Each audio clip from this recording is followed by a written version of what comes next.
Je pense que, bon, je ne voudrais pas parler de mes prédécesseurs, mais je pense que le président Wade a eu la même vision en 2000, quand il est arrivé.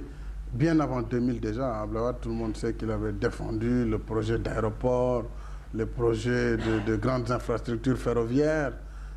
Donc c'est quelque chose qu'il a toujours eu, ça a été une conviction. Maintenant, une vision ne peut avoir de sens que lorsqu'on peut la mettre en œuvre. Il appartient au gouvernement, au premier chef, de mettre en œuvre la vision pour laquelle il a été nommé. Maintenant, tout dépend des chefs d'orchestre ou en tout cas des entraîneurs d'équipe. Si vous n'y croyez pas trop, il est évident que vous ne pourrez pas mettre en œuvre une vision.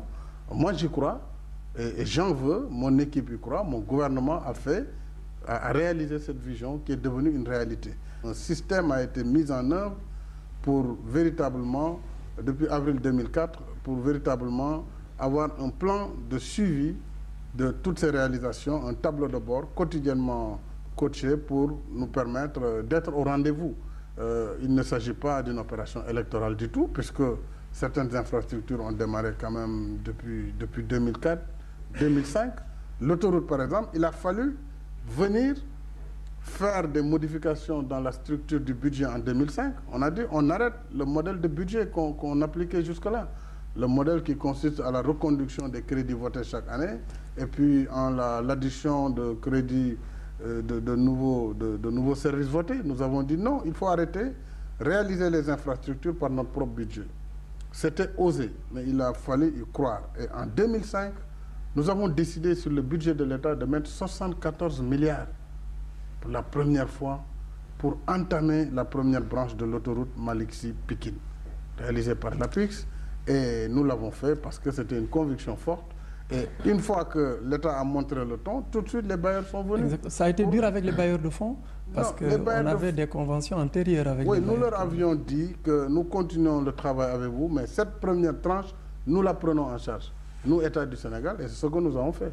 C'est l'État qui a financé entièrement l'autoroute Malick Sy Pikine, dont la première phase est Malick Sy Patte d'Oie, avec les 3 échangeurs de Colobane, de Hann et de Patte d'Oie. C'est sur ressources de l'État.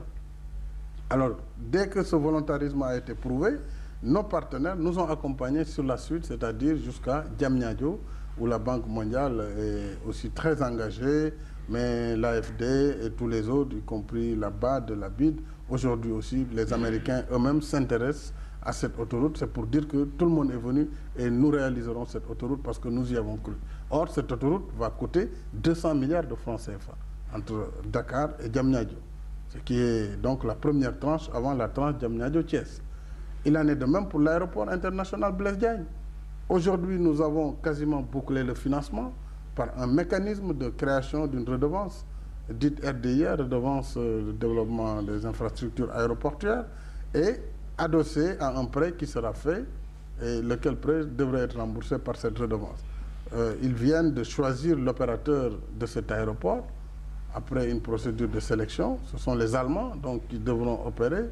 Et dans moins d'1 mois et demi, je pense qu'ils vont choisir l'entreprise qui va construire. Et les travaux de l'aéroport international Blaise Diagne de Diass vont devoir démarrer à la fin décembre 2020.